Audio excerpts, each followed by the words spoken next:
Bonjour, je suis Marie Drucker. Vous écoutez Au bout de l'enquête, le podcast. On les appelle cold case, ces affaires classées réputées insolubles. Elles résistent parfois plusieurs dizaines d'années aux enquêteurs, avant qu'un indice oublié, un témoignage inespéré ou une expertise scientifique innovante permettent de retrouver la trace des coupables. L'affaire que nous allons vous raconter aujourd'hui est l'une des plus singulières de l'histoire criminelle française. À la fin des années 70, un tueur sème la panique dans l'Oise en ouvrant le feu sur des jeunes filles. Des agressions doublées de lettres anonymes. Dans l'une d'entre elles, il promet la prochaine fois de viser le cœur. L'enquête est difficile et met à rude épreuve les nerfs des policiers et des gendarmes. Il faut dire que le profil du coupable va se révéler très déstabilisant. Vous écoutez l'affaire Alain Lamarre, première partie.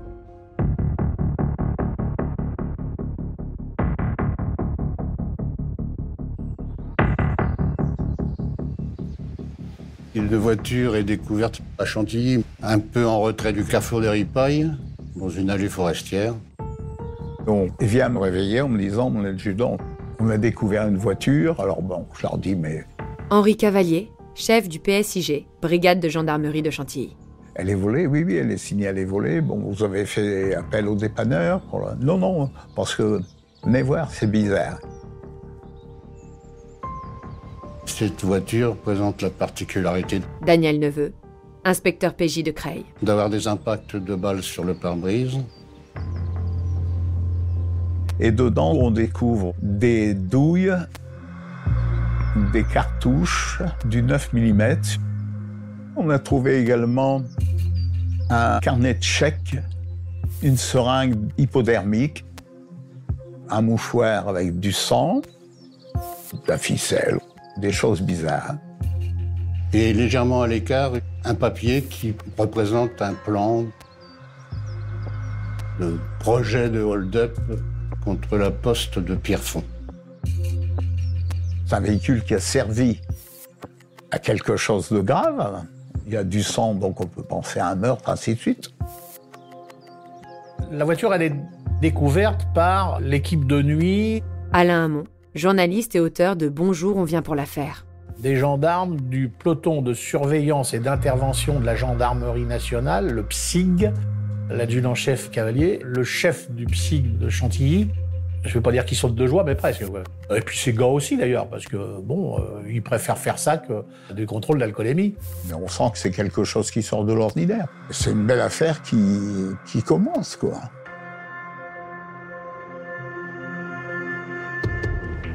Et puis très rapidement, le parquet de Senlis va dire, écoutez, on va donner ça à la police judiciaire de Creil.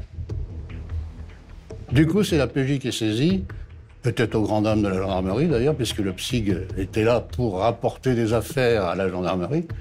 Il avait été créé pour ça. Les gendarmes du PSIG de Chantilly, le moins qu'on puisse dire, c'est qu'ils tirent un peu le nez, quoi. La 504, très rapidement, on sait qu'elle a été volée dans la Somme. Elle n'a pas été volée à n'importe qui, elle a été volée à la femme d'un gendarme.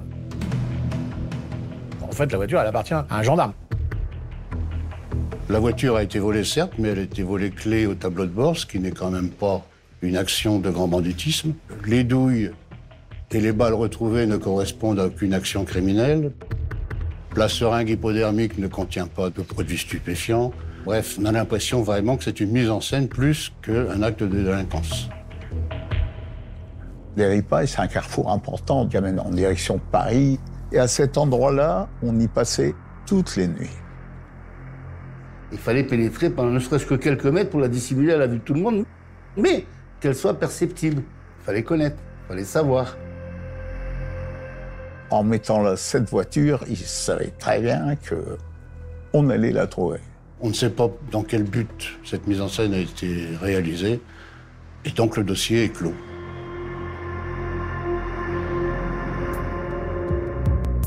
Et puis, il va y avoir une jeune fille qui va se faire agresser dans un petit bourg qui s'appelle Pont-Sainte-Maxence. Alain Hamon, journaliste.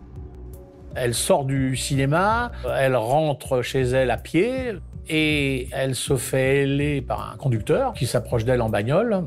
Elle cherche à s'enfuir. Il va y avoir des coups de feu tirés.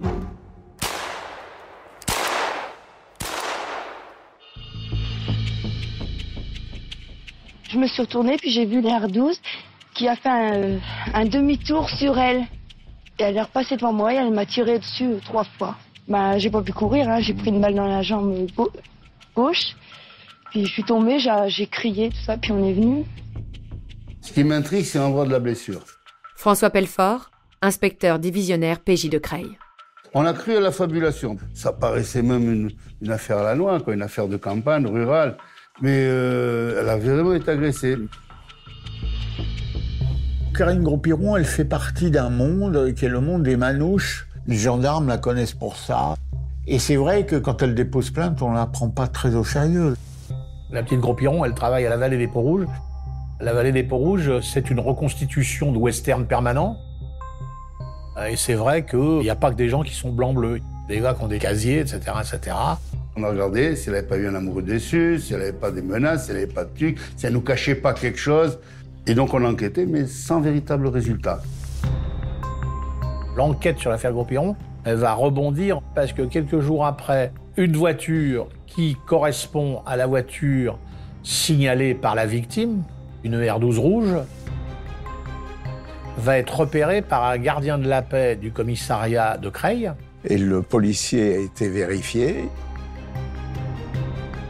Il a ouvert la portière. Et ça va lui péter au nez. La voiture était piégée. Le gardien qui est intervenu est légèrement blessé, sans gravité. C'était un piège qui fonctionnait avec le plafonnier de la voiture, hein, qui faisait contact quand on ouvrait la porte. Il laisse les éléments d'identification, des traces, des empreintes digitales. À chaque voiture, il y avait cette empreinte sur le même endroit. Daniel Neveu, inspecteur PJ de Creil. Et ce jour-là, j'ai pensé, ce n'était plus une empreinte. C'était un doigt d'honneur que nous adressait la personne. Elle nous insultait. C'était une manière pour lui de prendre les enquêteurs pour des imbéciles. Ce qui était le cas. On commence à s'inquiéter beaucoup. Parce qu'il faut être fou pour faire un truc comme ça. Donc on multiplie les surveillances dans les zones où il y a des parcs, dans les zones où il y a des arrivées de trains, de bus, ainsi de suite. On approfondissait les enquêtes, les recherches, etc., etc. Et celles-là n'ont rien donné.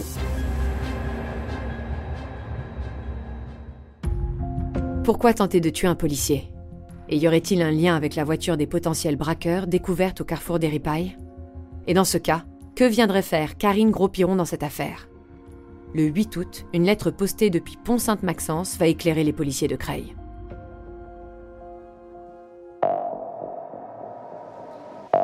Une semaine plus tard, une lettre de revendication est envoyée au commissaire de Creil.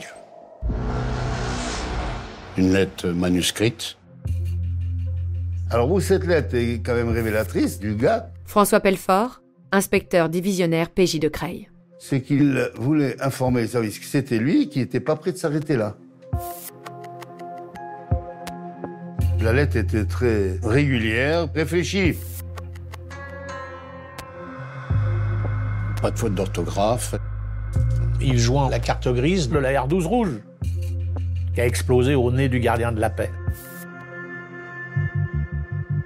Effectivement, en dehors de faire le rapprochement entre cette Renault 12 et puis Karine Gros-Piron, Daniel Neveu, inspecteur PJ de Creil. cette lettre me rappelle une autre écriture. Et il s'agit du plan de la poste de Pierrefonds. Et une fois qu'on a analysé l'écriture, là on rattache donc la 504. Et les 3 affaires pour la première fois étaient liées. On a un auteur. Et cette lettre est quand même assez particulière puisque on a l'impression que quelqu'un fait un rapport. Cette lettre est écrite afin de vous fournir quelques précisions concernant la voiture Renault 12 rouge immatriculée 1303 QG02. Renault, c'est marqué en toutes lettres Renault 12. Normalement, tu mets R12. La façon dont il en parle, dont il a décrit, on a l'impression que c'est presque un avis de recherche de voiture volée. Dans l'habitacle de la voiture, il y avait, dans l'habitacle, on ne dit pas ça. Un homme commun ne dit pas dans l'habitacle, il dit dans la voiture. Cette lettre n'est pas une confession, c'est seulement un avertissement, là encore, transmettez-le. Avertissement, transmettez-le, c'est un ordre administratif.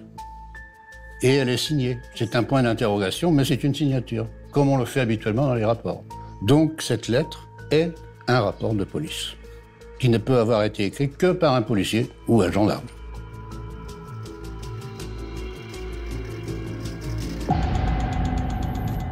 Et c'est grâce à sa femme qu'il le sait, c'est pas lui, c'est sa femme. C'est ça qui est extraordinaire dans l'histoire. J'avais l'habitude, dans mes enquêtes, de faire participer, entre guillemets, mon épouse. Daniel Neveu, inspecteur PJ de Creil. Et quand je lui présente cette lettre manuscrite, elle me dit d'emblée, ce sont les pattes de mouche d'un gendarme. Mon épouse, à l'époque, était comptable. Elle travaillait dans un grand magasin. Et elle se faisait enregistrer les plaintes de chèques volés ou de chèques sans provision par des gendarmes qui venaient à son bureau et qui rédigeaient à la main, sur ce qu'ils appelaient le carnet de déclaration, les plaintes en question. Même style, même écriture, même ponctuation. Ils mettent des points-virgules et des points partout. Je suis conforté dans mon hypothèse. Et donc, il va faire un rapport. Il est transmis à qui devra et je n'aurai jamais d'écho. Mais il est le pire aveugle que celui qui ne veut pas voir. Donc la thèse officielle, c'est que c'est pas un policier ou un gendarme. Dans le fond de nous-mêmes, on ne voulait pas y penser. Jusqu'au mois de novembre, il ne se passe plus rien, sauf que dans la fameuse R12, avait été découverte par l'auteur du vol des chéquiers dont il se sert pour acheter diverses choses.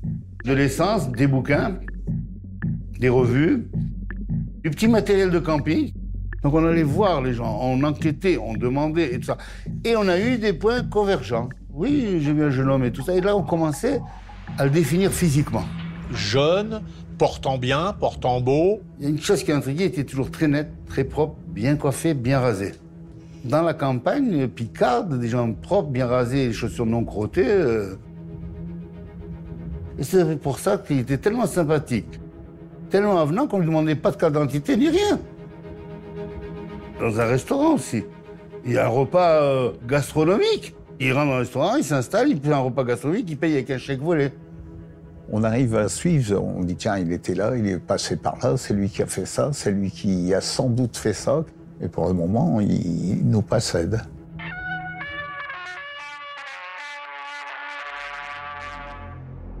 On sait qu'il est passé par Coulommiers, par Gisors, mais il s'est aussi rapproché plus nettement du lieu de ses sinistres exploits, puisqu'il a payé une note de restaurant à Noyon avec un chèque volé. Mieux, il a abandonné une R5 Alpine volée dans la Somme devant les bureaux de notre confrère le courrier Picard.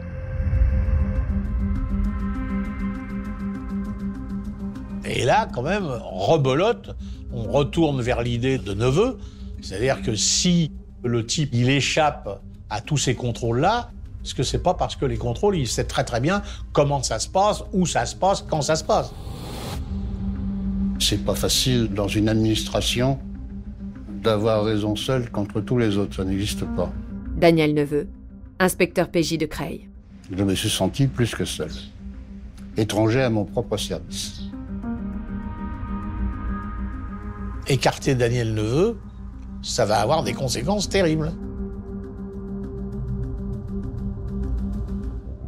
Il y en a un qui va commencer à se bouger, c'est le capitaine Pinault, qui commande la compagnie de Clermont. C'est le seul gendarme qui va commencer à embrayer dans les pas de Daniel Neveu. Les gendarmes enquêtaient de leur côté, gardaient pour elles les informations rurales, et la PJ était saisie pendant ce temps-là de l'écoulement des chèques.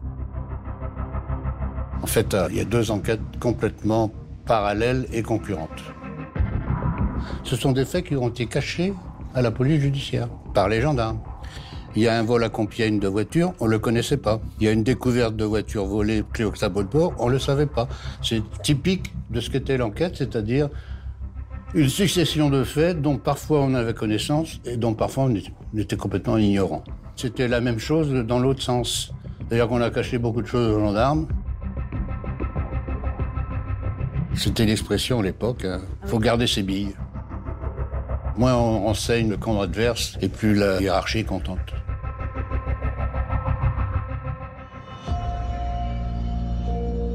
La gendarmerie, c'est étanche, hein. C'est un sous-marin en plongée nucléaire qu'on ne sait pas où il est, hein. Et nous, on est dans un porte-avions à l'air libre, hein. Que ce soit clair, police, gendarmerie, les gendarmes n'aiment pas d'un amour profond les gens de police judiciaire, qui prennent pour des bourgeois de l'enquête judiciaire.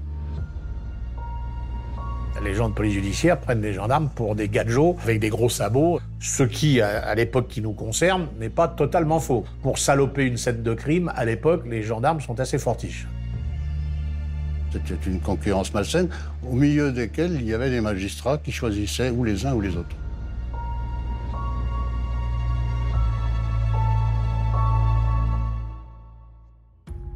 Toujours est-il que policiers et gendarmes vont avoir à nouveau du travail. Le 1er décembre 1978, l'auteur de la lettre met ses menaces à exécution. Il tire sur une autostoppeuse de 19 ans.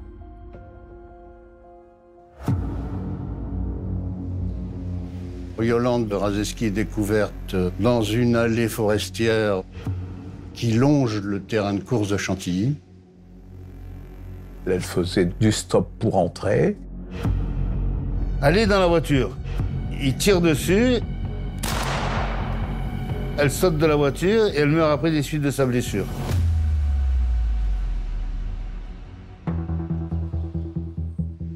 Elle a eu le temps de décrire un homme jeune, brun, tel que tous les commerçants qui avaient reçu ces chèques volés le décrivaient.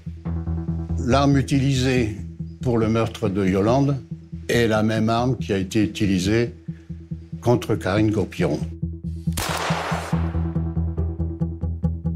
Ça a été très douloureux parce que c'est pas loin de notre siège. Nous, on était aux abords du château de Chantilly, là. Henri Cavalier, chef du PSIG, brigade de gendarmerie de Chantilly. C'est la première fois qu'il assassine comme ça, de sang-froid.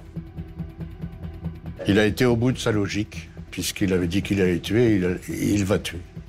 Donc là, c'est sûr que le coup est dur à supporter. Là, on se doute qu'il peut ne plus s'arrêter, que ça va aller crescendo. On se dit, il a peur de rien. Il est à la limite de l'inconscience, à midi, en plein jour, une jeune fille. Il fallait vite l'arrêter, parce que là, on peut se demander jusqu'où il allait aller.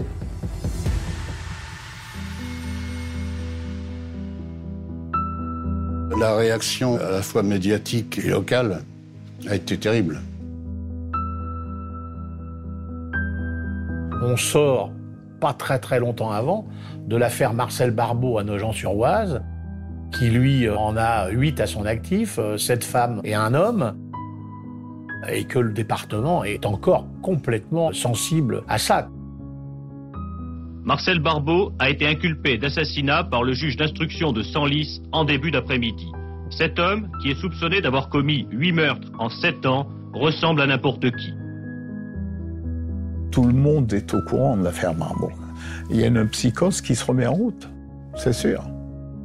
Il y a une filiation entre les deux, ça paraît évident. Il y a quelqu'un qui prend la place de l'autre, ou qui continue son action.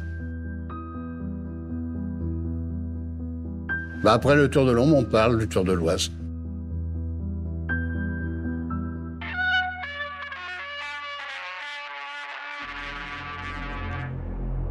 Il court, le tueur. Il est passé par ici, il repassera par là, sans parodier la petite chanson de notre enfance à propos du furet. C'est un peu ce que l'on serait tenté de dire à propos du tueur de l'Oise. On le voit partout, on ne l'arrête nulle part. Ça, le nouveau tueur, on s'est dit, mais ça recommence, quoi. Comme on tenait un bar, fatalement. Tout le monde en parle. Tout le monde en parle. C'était de nouveau un peu l'angoisse. Jean-Jacques et Christiane Lecatre, anciens cafetiers dans l'Oise. On voyait bien que c'était des atteintes aux femmes, encore, et dans des endroits quelquefois assez, on va dire, isolés ou inattendus. On s'est dit, donc, il est là, dans le coin, à l'affût, quelque part. Donc, c'était pas très rassurant. Cette psychose venait aussi du fait qu'il faut se remémorer à l'époque, il n'y avait pas beaucoup de voitures, il n'y avait pas beaucoup de circulation, donc c'était facile d'accoster des filles sans être remarqué ou enquiquiné par qui que ce soit. Fin décembre 78, nouvelle agression très violente. Alain Hamon, journaliste. Il y a un témoin automobiliste, il voit la portière passager qui s'ouvre. Il voit une fille qui se jette par la portière ou qui est poussée par la portière, mais enfin, de toute façon, il voit quelque chose qui n'est pas normal. Et la victime est sérieusement blessée, mais elle parle. Et moi, comme avocat, je l'ai rencontrée pour la première fois sur son fauteuil roulant. Christian Frémaux, avocat d'André Poiré. Elle m'a raconté qu'elle était en train de faire du stop, qu'une voiture s'était arrêtée. Des 504 Peugeot. Elle était donc montée dans la voiture. Le conducteur avait roulé un certain nombre de kilomètres en étant tout à fait normal. Et puis qu'en arrivant dans la forêt, d'un seul coup, ça s'était dégradé. Son ton avait changé. Il s'était fait menaçant en disant « je vais vous faire du mal ». Elle a été absolument sidérée, mais elle a compris vite que ça allait mal se terminer. Elle a essayé de se sauver comme elle a pu, mais elle n'a pas eu le temps, on lui a tiré dessus.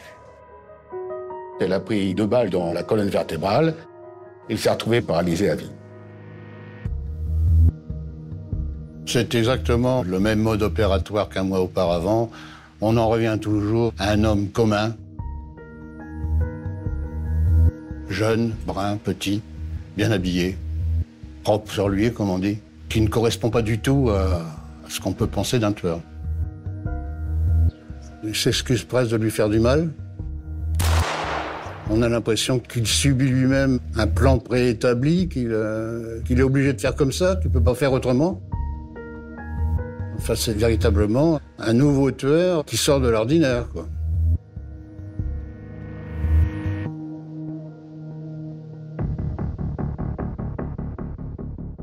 Ce que l'on apprend dans la foulée, c'est que le type est dans le coin. Du coup, on met tout un dispositif en branle. Verberie est en état de guerre, il y a des gendarmes partout. Et il arrive ici à la Croix-Saint-Ouen. Il traverse le pont et il fonce là, direction Le Meux. Et là, il tombe sur un barrage. Il force le barrage et pour des raisons totalement inconnues, il fait demi-tour, descend là, sur les berges, sauf que il est tombé des cordes et un peu plus loin, il finit par embourber la voiture et il part à pied.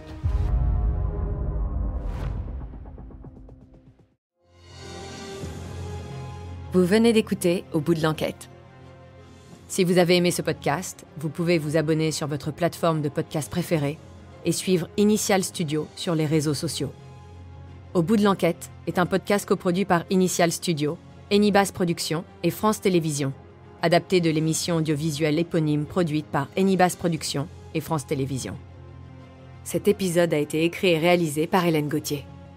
Vous pouvez retrouver l'émission Au bout de l'enquête sur France 2 ou en replay sur France.tv. Production exécutive du podcast, Initial Studio. Production éditoriale, Sarah Koskiewicz, Astrid Verdun, assistée de Marie Agassan. Montage, Victor Benamou, avec la voix de Julie Drey.